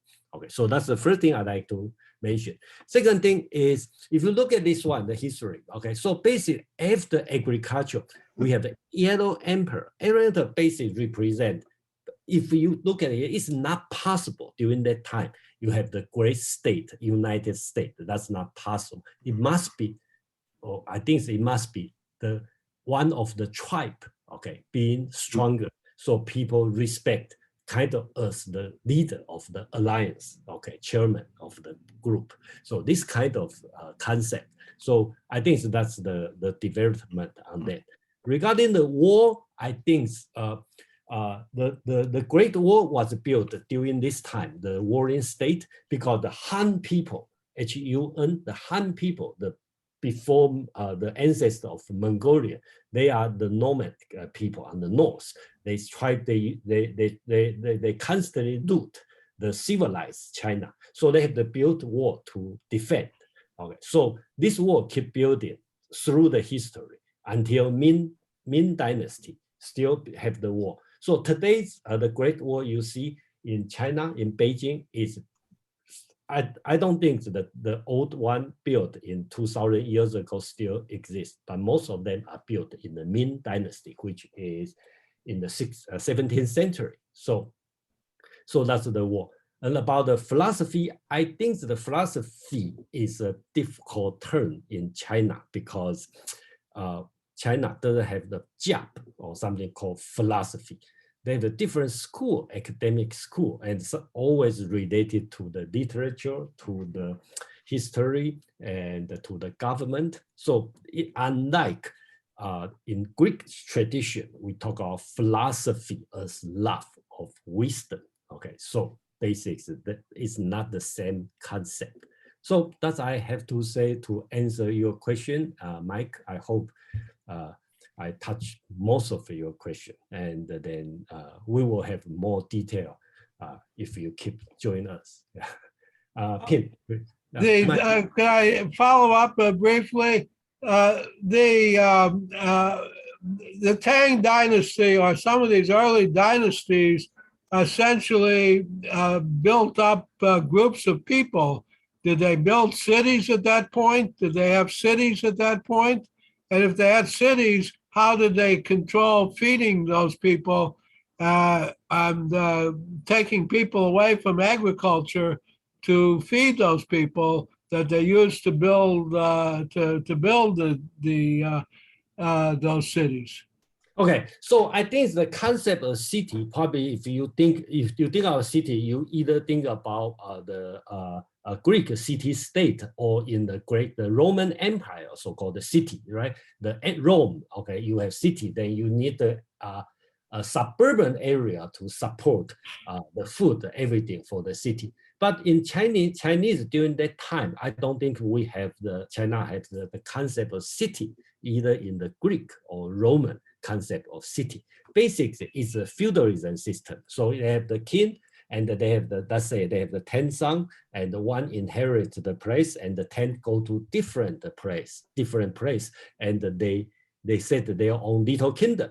And when they have the son, then there's that's the feudal system. So very much is like, there's a royal and they have an outside, they all doing agriculture, and their job, the common people's job, is supply the food for the royal family.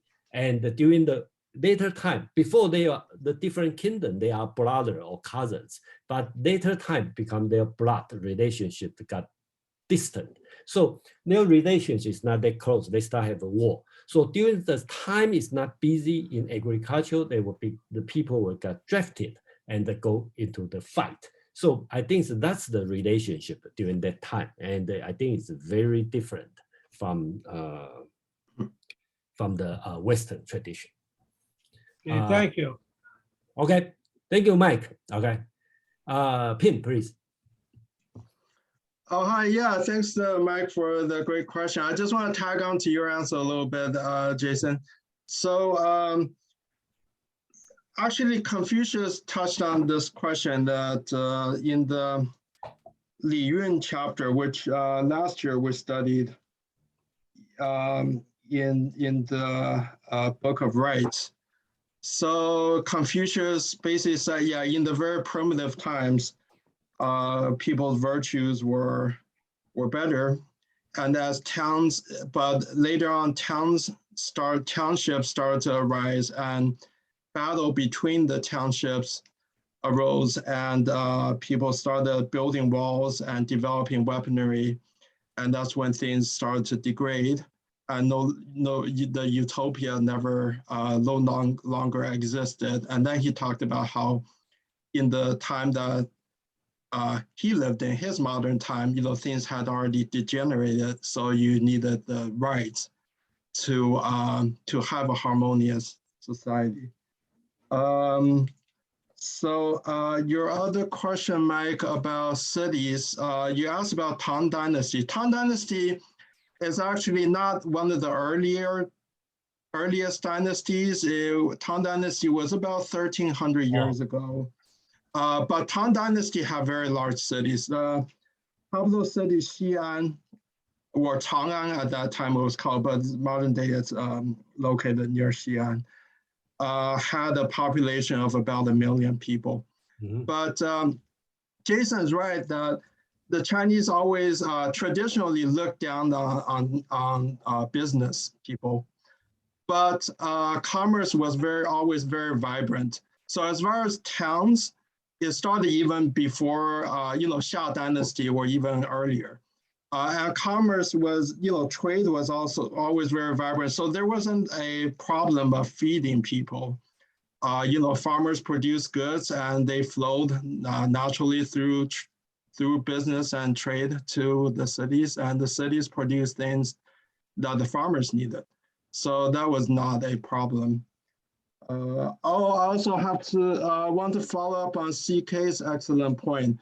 In the historical texts, some of the historical texts, ancient texts, actually, it appeared that Shi You and Yan Di, are one of our ancestors that's parallel to Huang, Yellow Emperor, were probably the same person, actually. And there's also some indication that Shen Nong, Shi You, and Yan Di, all three of them were really the same person. But that's less clear, but it's more clear that Shi You and Yan Di probably referred to the same figure.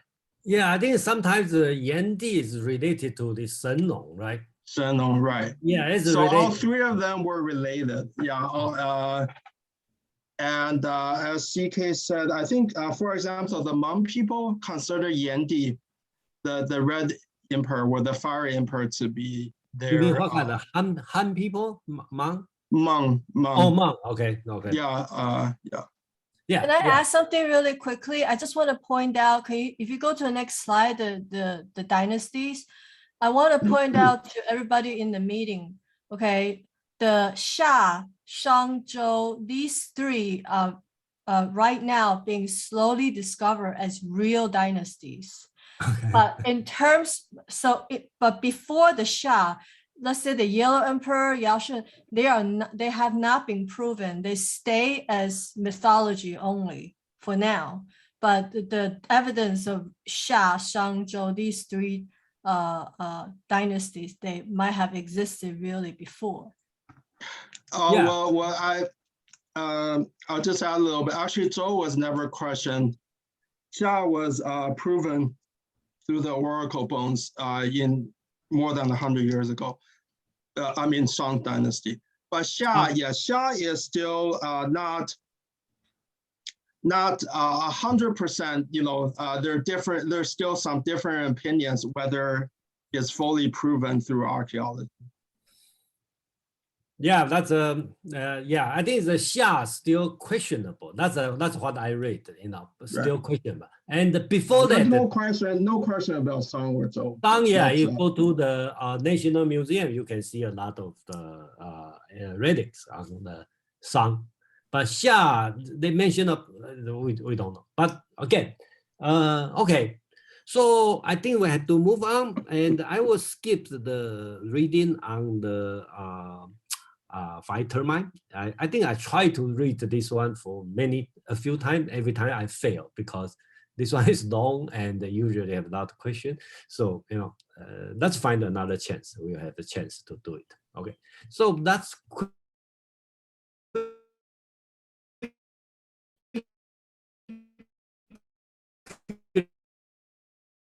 move to the last part. We got 2 chapters, so I'm not going to read all the last. This one is the Tao of Heaven, 27. Okay, talk about hidden intelligence. Okay, so I think let's see what's the time. Okay, let's do this way. So let me going to read this one. This one is a little bit long. Okay, let's read the second part. No, let's read from the beginning. Okay. That's the translation I make. Okay, slightly different from the people who from different translation, but you know I provide the Chinese, and you are welcome to have your own interpretation. So let's start from the middle. The sage are always skillful at keeping everyone because nobody is abandoned as useless. The sages are always skillful at keeping things because nothing is abandoned as useless.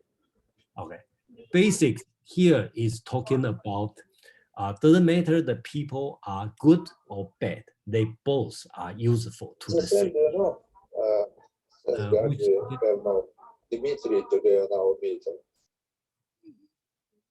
Okay. So basics here is the Taoism teaching. It's talking about the sage will not abandon the useless people or not good people. Not good. Okay, so this is called the hidden intelligence. Then here it's talking about the skillful, the worthy men are the teacher for the unskillful, which is the unworthy man. The unskillful people are useful as a resources. They use the word 知, okay, for the skillful people. Okay, so the conclusion is those who don't value their teacher or don't use their resources will be lost even if they are knowledgeable. This is called the unknown abilities.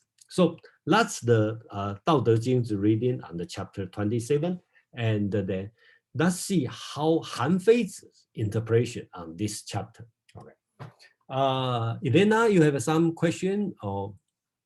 Yes, very just a short question.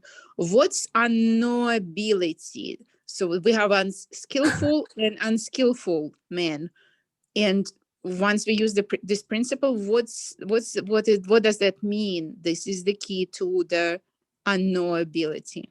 Okay, so some these words I translate as unknowability, but another translation is subtlety or mystery. Okay, so basically this one is, I think I will follow Pin's advice and not answer your question because that's a great question. So basically it's talking about something mystical. Okay, so let's forget about this answer for now. You know, Yes, that's just the way of Tao Te Ching's writing. But basically, the key I like to mention is in the Tao Te Ching, Lao Tzu's teaching is don't abandon the useless thing. Don't abandon the bad people or unskillful people, because they are your resources on that. For the sage, you are doing this way. And what I'm going to focus on is how Han Fei Zi read this one. Okay, that back to our original question. Okay, does Han Fei Zi truly believe that's the way to practice Tao, or Han Fei Zi had you put his own a word in Lao Tzu's mouth? Okay, so we look at, and Han Fei Zi's writing is a little bit difficult for the non-Chinese, because the way he do it, he always provide the ancient historical example, and then he has his own idea, and he quote Lao Tzu. Okay, say yes, that's Lao Tzu said. So let's read this one. Be patient a little bit about the name. Okay, so there were valuable jade plates in the state of Zhou. Remember, he's talking about the time. Zhou is not the major kingdom. Zhou is a small kingdom who subordinate to the Shang dynasty. Okay, that's the end of Shang dynasty, which the tyrant Zhou still there. Okay, the Zhou tyrant still. So the Zhou tyrant asked Jiao Li, sent Jiao Li to get the precious jade, but the King Wen, okay, King Wen is the sage king, will not give them away. Later, Fei Zi, okay, who is another person sent by the tyrant, okay, came for them. Okay, King Wen gave them out. What's the reason? It was because Jiao Li was a worthy man. He's a good man, but Fei Zi was not a good man. Okay, it's an unworthy man. So think about the situation. The King Wen give the jade, okay, to the bad person, not give it to the right person. Okay, because the King Wen of Zhou disliked to see the worthy man, the good person, advance in his career in the tyrant, and the King Wen give the Fei Zi, who is the bad person. Okay, so the way King Wen give the jade to the bad person is he want the bad person get promoted in his enemy. Okay, so that's the reason King Wen, okay, doing this behavior.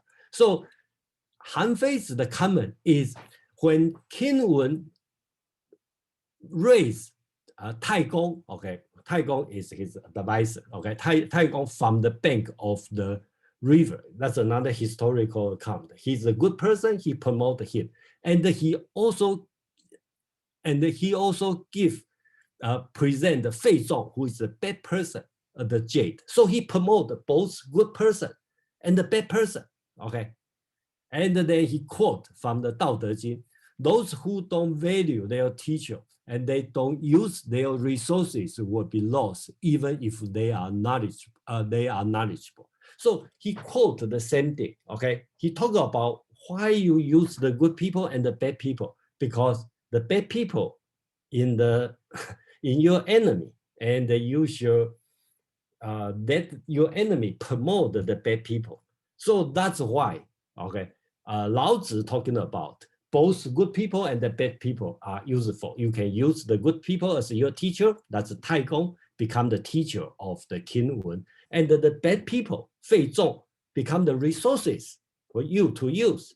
So that's the way Han Fei interpret this chapter of the Tao Te Ching. So that's one thing I like to talk about. And then let me finish another part. And then it's unfortunately it's a little bit long. Okay, I only read the last part for the person who, okay, this chapter talk about the subtlety of the Tao.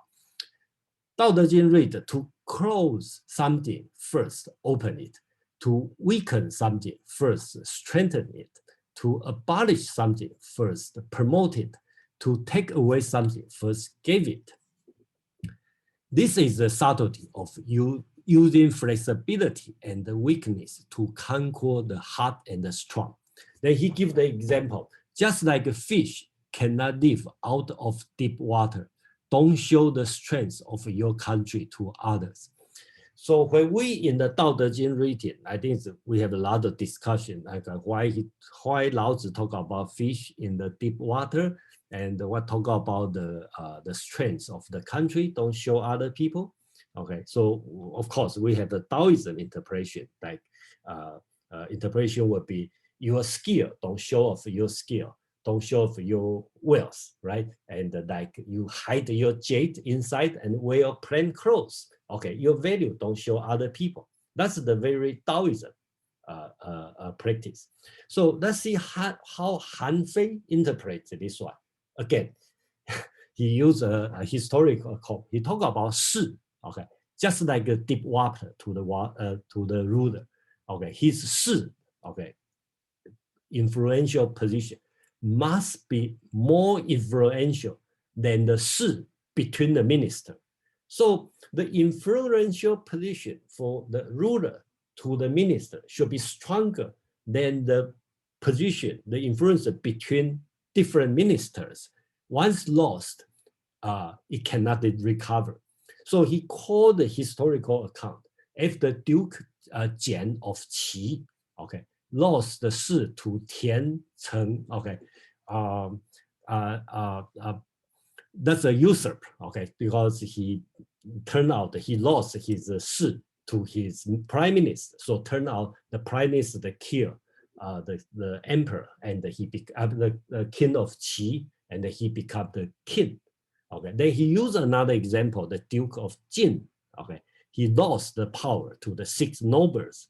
Okay, and then 6 nobles fight each other, then become 3 nobles, and the 3 families split the Jin. Okay, so that's the famous story. So he talked about the situation is like fish cannot live out of deep water. Deep fish is just, the ruler is like a fish, and the deep water is your shi. If you lost the shi, you will die.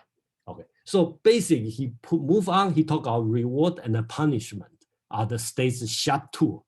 Okay, it held in the hand of the ruler. They control the minister. If held in the hand of minister, they control the ruler.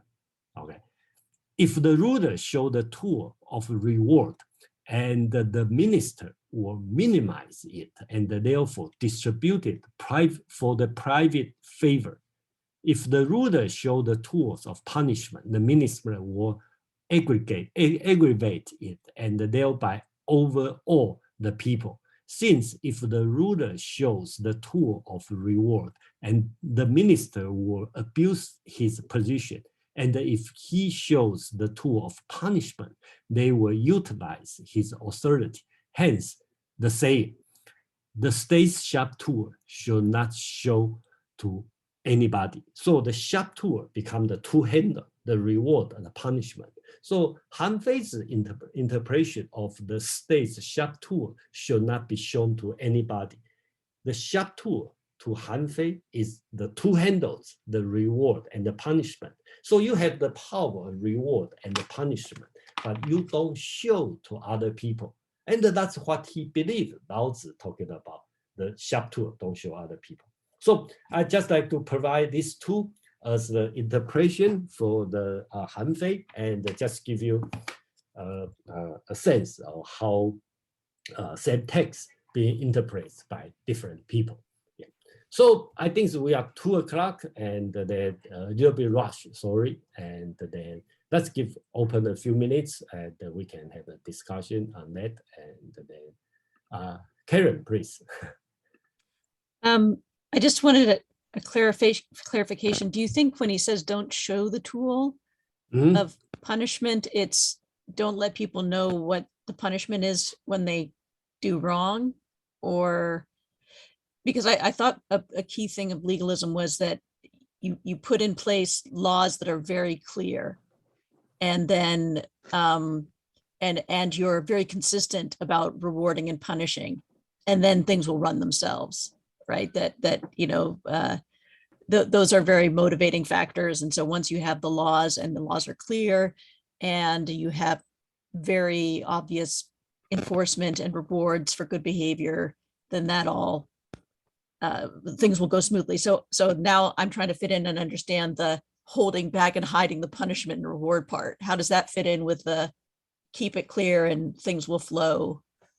Yeah, thank you very much for this question. And yeah, I think the reward and punishment, that's put in the two levels. If you recall, one is fa, okay, one is so-called su, okay, fa is the law, which you have to spell out that everybody knows. If you do this, you will have this kind of reward, and if you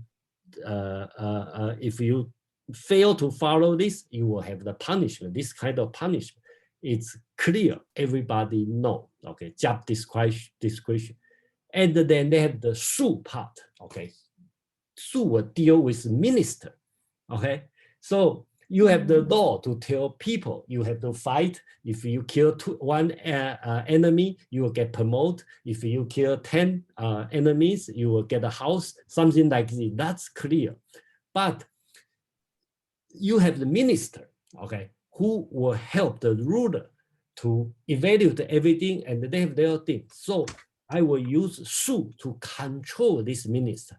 How am I going to control them? I will not let people know. Okay, so that's 2 weeks ago to read it, right? So Guanzhong is talking about the situation, right? The law, you have to spell out. Everybody in the corner of the house know what they mean.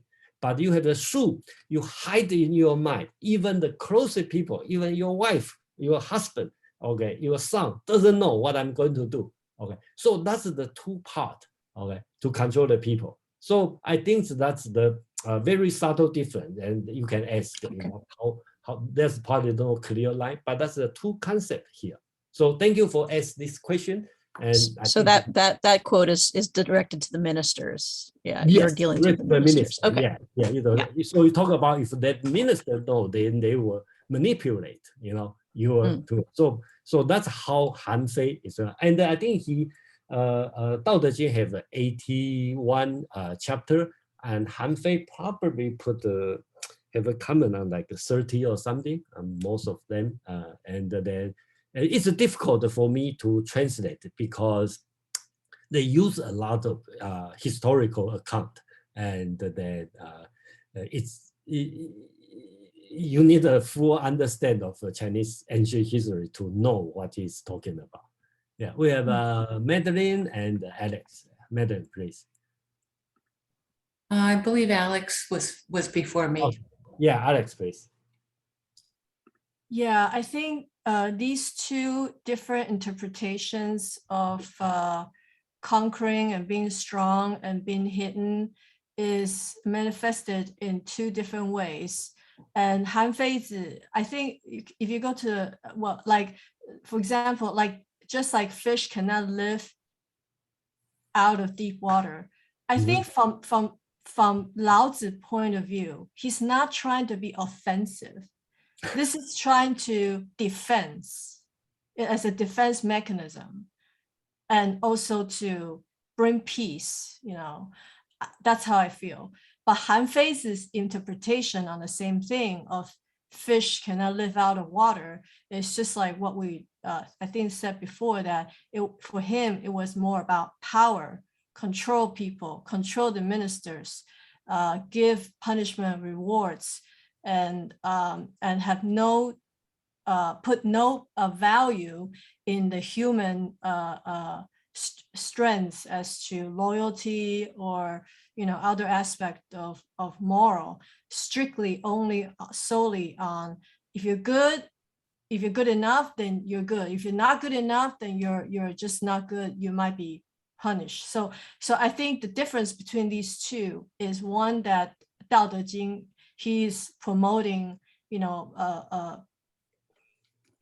be more of a peaceful kind of a way. But Han Fei is definitely, he is out there trying to, you know, because Han Fei is based on humans are bad, you know, internally bad. Like the last meeting we had on Han Fei in your slide, you know, he genuinely believe that people were bad and sages are no good as well. So I think even though it's the same thing, but they're interpreted in a very different ways. And Fei Zi, I don't know why I'm not sure if Fei Zi misinterpreted, Lao Tzu's explanation, but. Yeah, we don't know. Yeah. Madeline, please. All right, can you go back to 27 first, the Tao Te Ching? There we go. So, okay, so in this one, I was thinking of very basic skills. Nester, kindler, and farmer in terms of what people do and don't do. And what the Taoists would look back upon. And then in the next slide, the Fei Zi version of this, when it talked about jade, I was thinking about, Jason, what you and Pin had said about Nuwa, and how one stone that was left over from the rebuilding of the world was jade. So that this was not just something valuable like gold plates, but these are something that had to do with the essence of the Tao and possibly secret knowledge that are being given to the worthy and the unworthy alike. Yeah, during the warring state, at least I read a lot of story about jade. The consider probably just like you said, it's not just like a gold plate.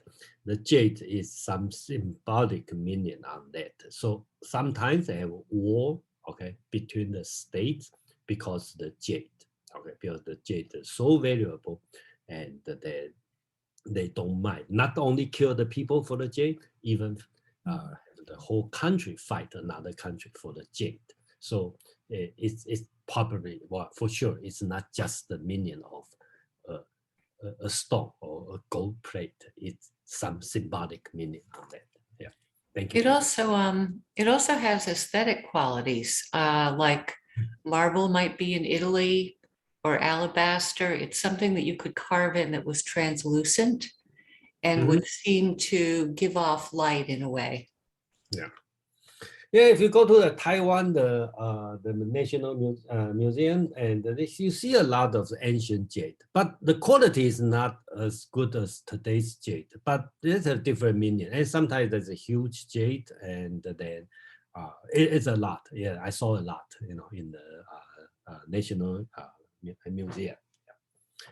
Our time is running out, but let's go to Pin and the CK. Yeah.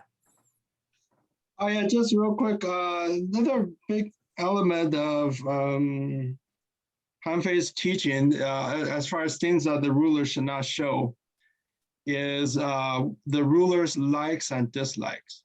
Yeah. Because once people working for you know what you like or what you don't like, they will use that to manipulate manipulate you. I just want to add that in because that's something he professed a lot. And it wasn't discussed in Fengyolan's writing. Yeah, Han Fei has a lot of writing, I think 59 chapters, okay. And each chapter, the two person I really like to read in ancient, during that time. One is Han Fei, one is Xun Zi. And I like their writing, there's about 500 words on each chapter, okay. And it's all very clear, messages are very clear. And so I like to read these two also. That's my personal, but I will have a chance to introduce different chapter. So we have CK and Alex. CK, please. I want to sort of try to explain Alex's former comment about why Han Fei supposedly misinterpreted Tao Te Ching. I think Han Fei knew what Tao Te Ching was and how it was supposed to be interpreted.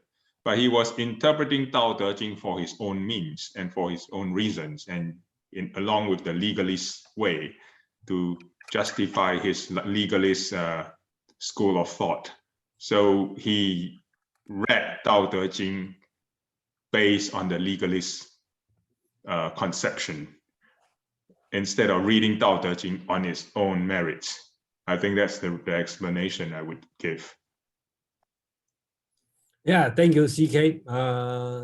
Okay, time run out. Let's have Alex have the final word. Alex, please.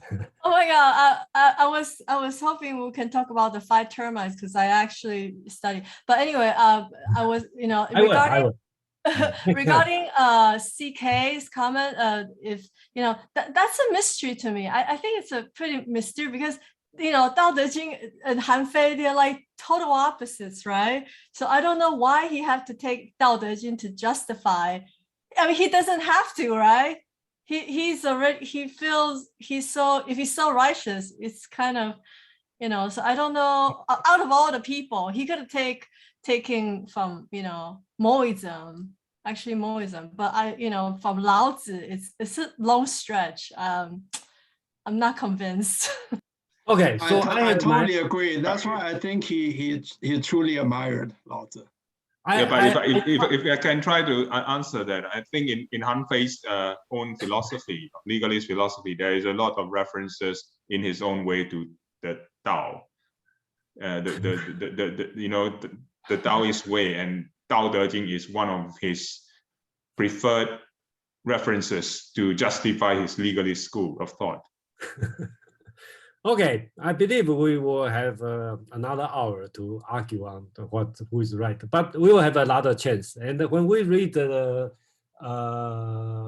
Sun Tzu, okay, the Art of War, okay, it also talk about Tao. Okay, so I think right now I'm convinced 3 books I think all the foreigner have to read if you want to understand Chinese or Pan-Asian thinking.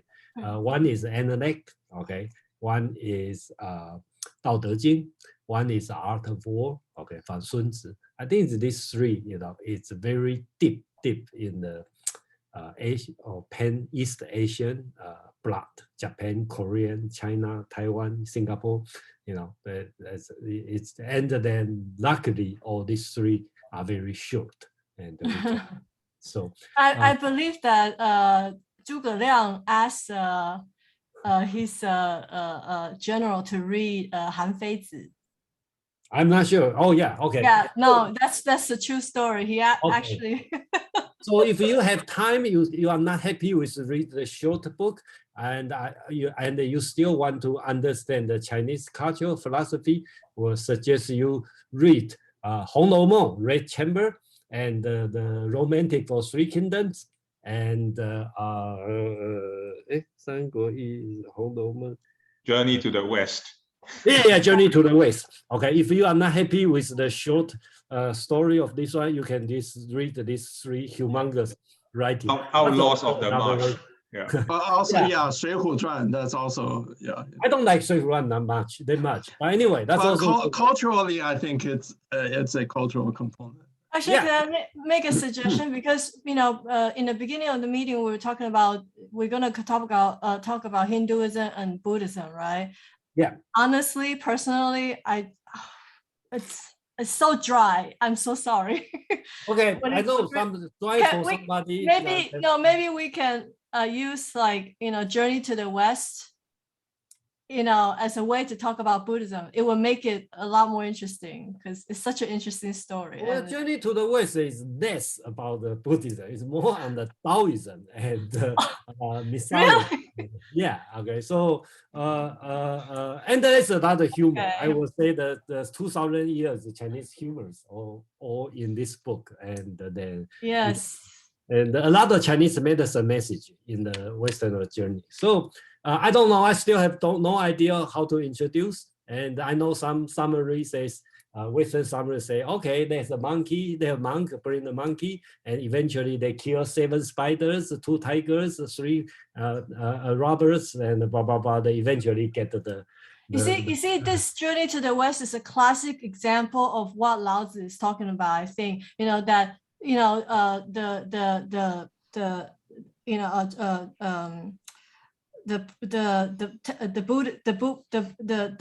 journey to the West, even though he has no ability, but he surround himself with people, like the monkey, the pig, who has a lot of power and, protect him so he could get, so he's a central, core value. He has a central core value. So he used that to, even though he himself, the monk himself has no real power. He's very weak, he's so weak, but he knows he surrounds himself with these very powerful figures, and guide them to the West. Alex, if I may say something, the journey to the West, the monkey god has also some relations with Hinduism. The concept, Wu Cheng'en took the concept of the monkey apparently from the Hindu monkey god Hanuman. Yeah. Okay. The Ramayana story, actually, if you read the Ramayana. So so that's why it's all connected together. And then, so I have to finish the meeting today. We have overtime 20 minutes. That's a shame. So, but anyway, I enjoy the overtime discussion. And then next week, Pin, you will continue on the equality of things. Okay, for the chapter 2. Okay, so see you next week. And Thank you. Enjoy your weekend. Thank you. Thank you, Jason. Bye-bye. Thanks, everyone. Thank you. Bye. Bye.